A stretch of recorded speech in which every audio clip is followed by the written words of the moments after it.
Hello everyone, welcome to the Core Skills webinar lecture this week on pronunciation. We're going to focus on the s, z, th, and th sounds, okay? Not a very roll off the tongue kind of a title. I was trying to think of something more interesting than that, but that's what we're going to work with, I'm afraid. So these are the sounds that we'll be working with this week. Now, before anything, of course, as always, we'll start with your homework. The first thing you are asked to do is to come up with 6 words that use the letter E as a diacritic to make 2 completely different words. Now, refresh your memories. What is a diacritic?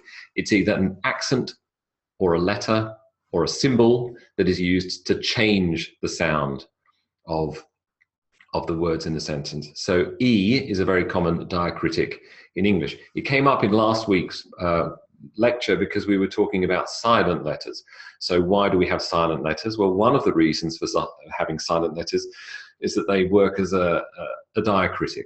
All right, so the be in doubt, for example. So let's have a look, E.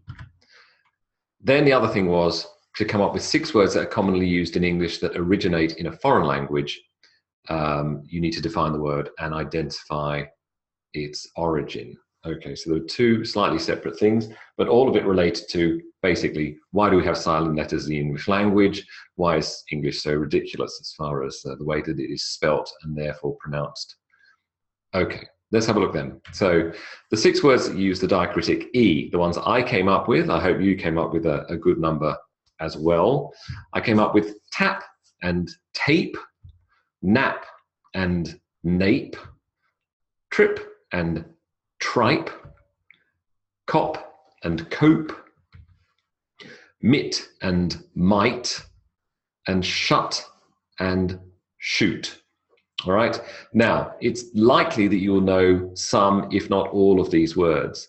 Often you may know both sides of the equation or just one side of those equations, but believe me, the word on the left has got nothing to do with the word on the right. Because of that important diacritic E, I've completely changed the nature of the words. So the definitions: tap is the thing that goes above the sink, and tape is what you use for sticking something down, for example, masking tape, sellotape. Nap is a little quick sleep, and nape is the nape of the neck. I think the nape is where you decapitate someone in medieval times when they betrayed the king. Trip is a journey, and tripe, tripas in Portuguese, tripe. Tripe is the meat of the stomach. It's a delicacy in some countries, and in others, we just give it to our dogs. Cop is a police officer, and cope is to deal with. I suppose you might consider that there's at least some kind of connection there, but there really isn't. Mitt is a glove, especially a baseball mitt, and mite is a bug. All right, little mites flying around and irritating you. Shut is to close, and shoot is a descent, okay, like a laundry chute. Then the 6 words of foreign origin I came up with were, surprisingly perhaps to some of you, chocolate, which originates in Spanish America, is one of the languages of pre-Spanish Mexico. Glitch comes from Yiddish. Rucksack comes from German. Plaza is originally a Spanish word. Gung-ho, I learned something here, was originally from the Chinese, and moped is Swedish. Definitions of these words, well, some of them are obvious. Chocolate, I put sweet, brown, and delicious. Glitch means an error in the system. A rucksack is a big backpack. Plaza is an urban open space, for want of a better word. Gung-ho is keen or cavalier. If you don't know what cavalier means, well, keen should help you, enthusiastic. And moped is a scooter. All right, so these were the words that I came up with. I hope you came up with something fairly similar, but this is what I've been talking about for weeks and weeks, the sort of thing you ought to be doing to learn new vocabulary, to systematize it, and then commit it to memory. So this sort of activity is actually going to be very, very, very good for you. All right, let's move in. Thank you. That's the homework. Let's move into this week's topic. S, th, and the. Let's not dwell on that. Let's move into it. Now, you remember, I think in our first or second session, we talked about voiced and unvoiced. With sounds in English, as with any language, either your larynx is vibrating or it is not. If it is voiced, it is vibrating, and if it is unvoiced, it is not. So how do you know? Like this little boy, you put your hand to your throat and you try to make the noise that we're referring to. So let me start with a task for you to do. Arrange these words according to the final sound in each of them. Okay? I'm not going to say any of them. I think all of these words will be familiar to you. Say these words aloud and then decide how you can arrange them according to the final sound. All right? I'll give you a minute and then we'll carry on.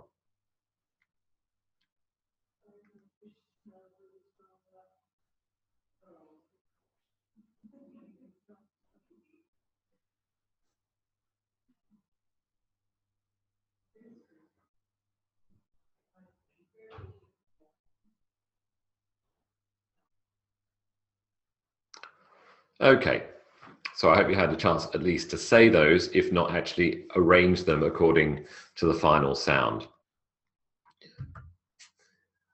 I've put the voiced sounds on the left and the unvoiced sounds on the right. Again, if you want to check, you can put your hand to your throat while you do this.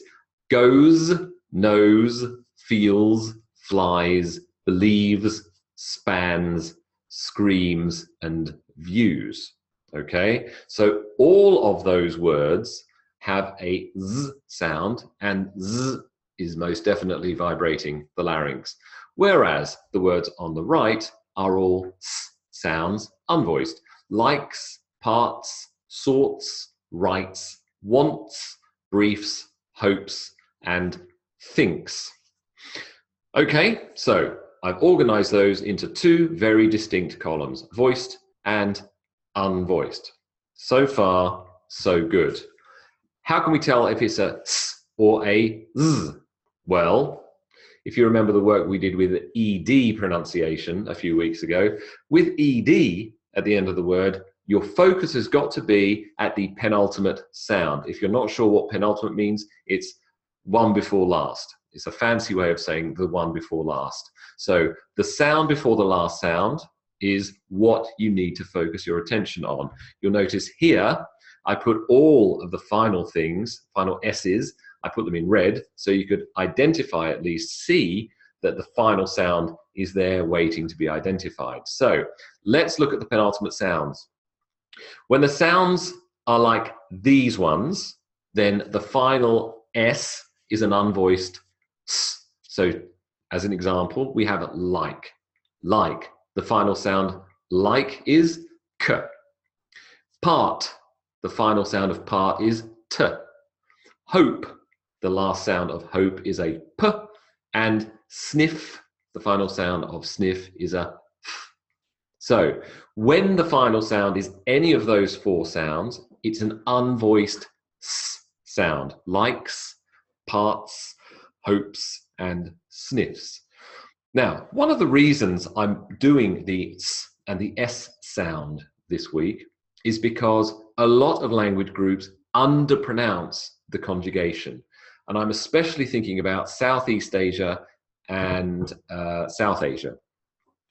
You're not alone in doing this, but it is something that stands out. If you're underpronouncing the s sound, whether it's a voiced or unvoiced sound, it does come across as this candidate may not know how to properly conjugate verbs. I go, you go. He go? No, he goes. If you're not making the final sound, it sounds like you don't know how to conjugate. So it's very important that you have in your mind very clearly, I must make sure that I'm saying the S sound. And I say S sound because it could be a S, it could be a Z.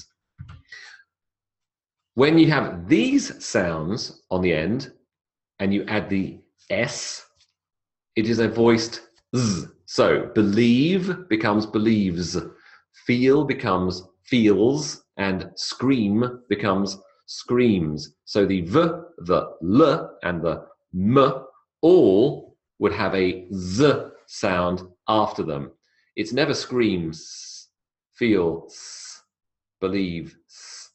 Partly because, or mostly because, the gymnastics that are involved in making your mouth go from a v sound to a s sound is absolutely unrealistic. We don't expect you to do that. So get used to the fact that after a v, a l, or a m, you're coming out with the sound of a z. Believes, feels, and screams. Now, notice there are more. The final s is a voiced z after these sounds too. Let's look at them. Pay attention. The b sound, as in bribes, bribes. B becomes bz, bribes. The d sound, as in loads, loads. The g sound, as in hugs. He hugs, she hugs, we all hug. How lovely. Interesting conversation the other day with some South Americans about hugging or not hugging. I'm not South American, so I like a little distance. Hugs. Rings. So the final sound in rings isn't a g, it's a ng. Rings. He rings her on the telephone. So ng.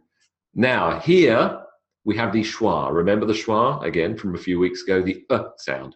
So in British English, shower becomes showers, showers. So after the schwa, we have the voiced z. But if you have an American English accent, showers with an r becomes showers with a z sound as well. So whether or not your accent is American English or British English, the final s in showers or showers is a z sound, all right? O as in grows, knows, flows, toes. Moses supposes his toes are roses, but Moses supposes erroneously. O, grows. N as in spin, spins, and A as in plays. I play, you play, he plays. He plays the violin. So there we've got a whole bunch of words, a whole bunch of sounds which have the voiced z that comes after the final sound of the previous word or the existing word that you then conjugate, right? Then we have another group you'd be interested to know. As with the ed sound, remember there were 3 different sounds of ed on the end of a word. Here, this is the 3rd category. These 3 words, again, whether you know them or not, lurch, judge, splice, and gaze. We got 4 different sounds on the end of the word. Now notice, when I conjugate them and I add the s, how do the words sound? Can you read them aloud to yourselves, please?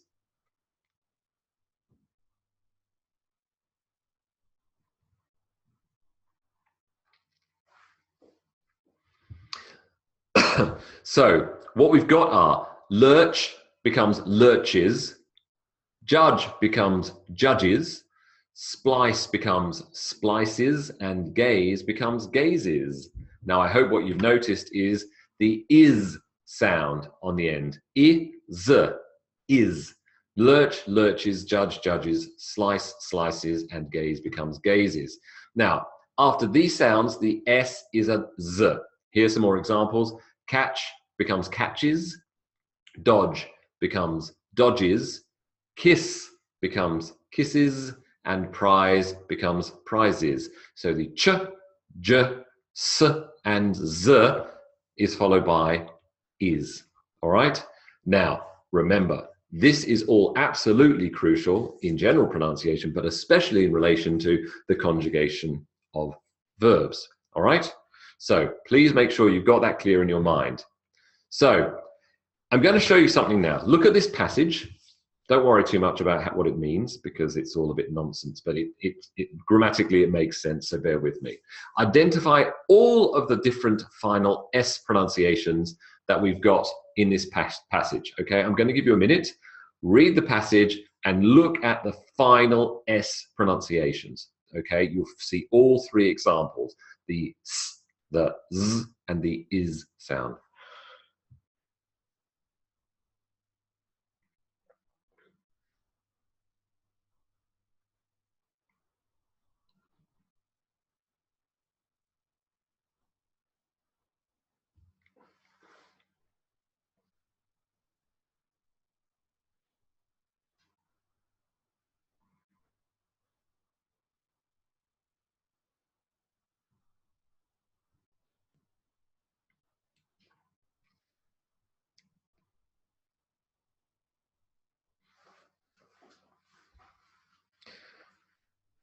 Okay, couple more seconds.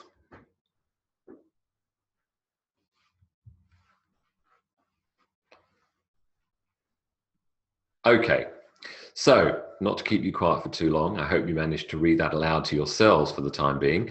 Look at this. Here are the underlined S words.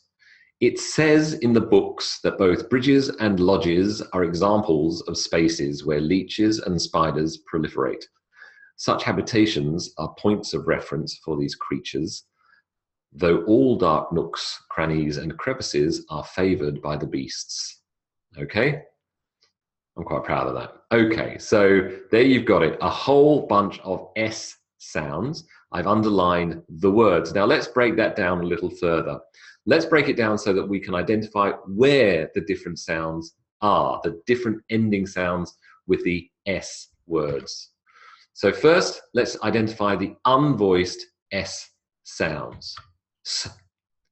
Books, points, nooks, and beasts. Okay? Books, points, nooks, and beasts. All right? All of those have the unvoiced S sound on the end. All right? Now let's look for the voiced Z sounds. Do we think they're going to be more or less than the unvoiced? Let's have a look. Couple more. Says, examples, spiders, habitations, creatures, and crannies.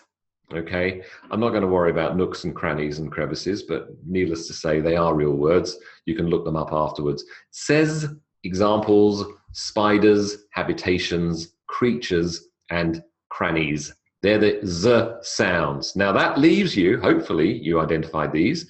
You didn't have too long, so don't worry about it too much, about the IS sounds. Okay, again, let's see how we are in terms of proportions. Bridges, lodges, spaces, leeches, and crevices. Okay, bridges, lodges, spaces, leeches, and crevices. All of those words end with the is sound at the end of the word. All right, good. Right, so that is the final S sound, and that is the rule. You now have a rule as to what you ought to do in terms of the pronunciation, and just beware always at all times about underpronunciation of the correct S sound depending on the penultimate sound of the word. All right, so ch from leeches is an is sound. Right, let's come back to voiced, unvoiced child. Remember this kid who has to keep his hand on his throat to make sure that he's either voicing or unvoicing the sound that's coming out. Now, bear that in mind when we look at this, okay? Anyone know what that is? What is that food? What is that dish? It's not a trick question. If you recognize it, do let me know. Anybody?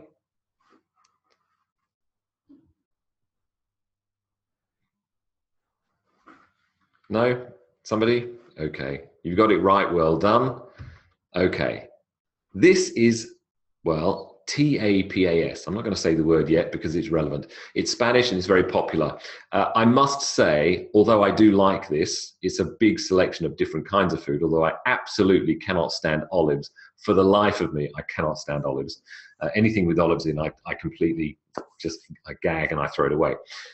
However, this dish is a selection of small dishes, TAPAS, and in fact, here in Melbourne, we have one of these places over the road from us. You get a selection of lots of little dishes, TAPAS. Now, I'm not saying the word because I'm going to ask you the question. Do we say tapas, tapas, or tapath? Okay, why? What is the sound of this word? Now, notice in the picture here, I've got somebody making a th sound. The teeth and the tongue, and I'm making the th sound. Is it tapas, tapas, or tapath? All right. I suppose it even depends on what part of the Spanish world you come from. But seeing as this dish, in fact, is from Spain, you might probably be inclined to go for the th sound on the end. Now, This is relevant because of the way that we make that sound, the way that we produce the sound, for example, in tapath or tapas or tapas, entirely depends on how you can actually get your tongue around your teeth in order to make the relevant sound. What we like to do in general is we like to approximate sounds. If a sound doesn't exist in our own language, we will do what is logical, we will do what is convenient, and we will then approximate. We'll approximate the sound. So instead of struggling to try and imitate what the real sound is, we'll try to put it into our own language. Now, this is relevant not for the way that I pronounce a Spanish word. This is relevant entirely for how you pronounce an English word.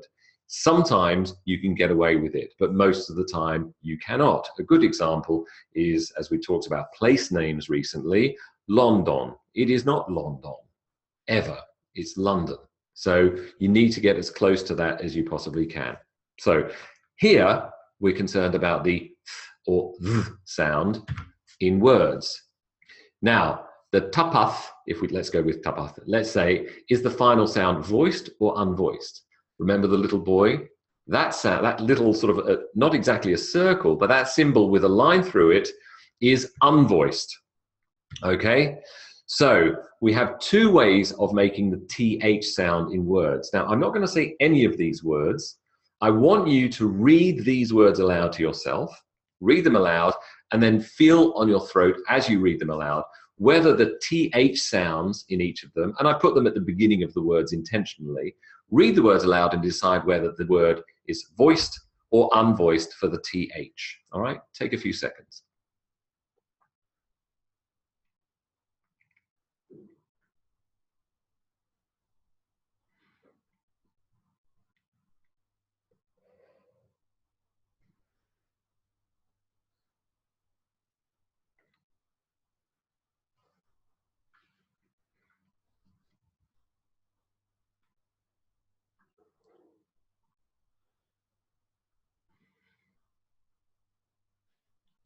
Okay, I hope you managed to say those words aloud. It's not a test, but it's interesting to get your mind going to think. Is it voiced? Is it unvoiced? Is it a th or is it a th? Let's have a look. On the left, we've got the unvoiced sounds. Thing, three, thyroid, and thespian. Thespian, by the way, is a fancy name for an actor. Then we have the voiced sounds. Though, these, that, and they. If you got those all right, hats off to you. If you didn't get them right, never mind. We're learning, and hopefully you'll improve over the next minutes, hours, and weeks. Okay? Thing, three, thyroid, and thespian. Though, these, that, and they. Voiced on the left and unvoiced on the right. Notice, by the way, both symbols for the TH sound are kind of weird. All right? How can you define whether it is voiced or unvoiced? The way I try to remember it is that the unvoiced symbol is like a whoo, somebody making a funny face where you wouldn't really make a noise. You'd be like, ah, shocked. All right, voiced on the left, unvoiced on the left, and voiced on the right. Right, so both sounds and v are made using your tongue and your teeth. And that's why we call it a linguadental sound. Linguadental. Lingua, dental. Notice, lingua is your tongue, dental are your teeth. Lingua, dental. Lingua, dental. So it's really important, if you're struggling with this sound, as many non-native speakers of English do, if you struggle with this sound, bear in mind where the sound is coming from. If your teeth and your tongue are not resting together, then you cannot realistically produce the sound of th or the. All right? The linguadental sound demands that your tongue sit under your front teeth and you force air through your mouth. This is what it sounds like. The. All right? Now, a lot of languages don't have the linguadental sound of TH. And so what do? As I said, they approximate. They find something that's near enough that sound. So some examples, the D sound or the Z sound. Weather becomes wedder or weather. Another becomes another. With becomes with or wid or whiz. brother becomes brother or brother. And 30 becomes 30 or 30. So de, ze, ve, se, or f, if those sounds do exist in your language, instead of a th sound, that is the way that you're going to approximate the sound to come up with what you consider to be in your brain something that's near enough to the th sound. Again, this is something that really, really stands out. A domination of the basic phonetics and the phonemes, the sounds of the English language, are really important to dominating whatever it is in terms of your speaking abilities you're going to be confronting in the test you'll be taking. All right? Again, very important if your test involves talking to a machine. As important, if not maybe quite so important, if you're actually talking to another human being. On the whole, if a human being is listening to you, like in the OET or in the IELTS, they might be a little bit more understanding. If you're talking to an algorithm, as is the case in the PTE, or to a computer, as is the case with the TOEFL, there might be less leeway, there might be less wiggle room about accommodating these kind of bad habits. So be aware, what is it that you're doing when you're approximating the sound? What sound are you making and what sound are you trying to make? As always, the more you record yourself and listen back, the better you will be at identifying those areas of weakness for you. Okay, what is relevant for you may not be relevant for the person next to you, because you might be from Colombia and the bloke next to you might be from Macau. Who knows? All right, so if you're doing the approximation, think about how you're approximating and then bring it back to the voiced or the unvoiced th sound. The expression that we have, my brother from another mother, is a nice way of saying we're close and we're friends, although we've got different parents. My brother from another mother. The, by the way, all voiced. My brother from another mother. So here's a little task for you. My brothers from other mothers. Read this passage aloud and make sure that you say all of the linguadental sounds clearly. All of them, okay? Again, a little bit nonsense, sort of. Grammatically, absolutely makes sense. So read this aloud. I'm going to be quiet for a minute. Read it to yourselves, but read it aloud. Go.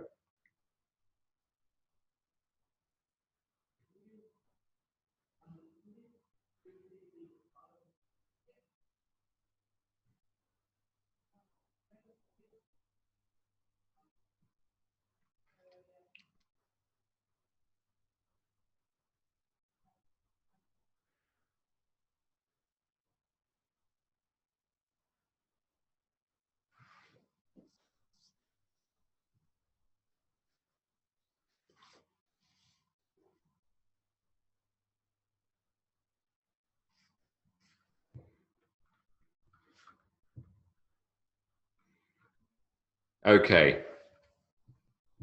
Okay, I hope you had a chance to read that aloud. Like I say, I made it up, so don't look for true meaning. It makes sense, but it's a bit strange. So let's have a look. What I'm concerned here about, what I'm focusing on here, is the linguadental sounds. The. So those sounds that are made by pushing your tongue against your top teeth and forcing air through. Through, not through, not through, through, okay? So here are the voiced sounds, if you couldn't, or if you haven't identified them so far. This, another, father, whether, bother, brother, mother, with, rather, than, smother, other, hither. I'm not going to say that word because it's special. They, slither, together, the, feather, that, and tether, okay?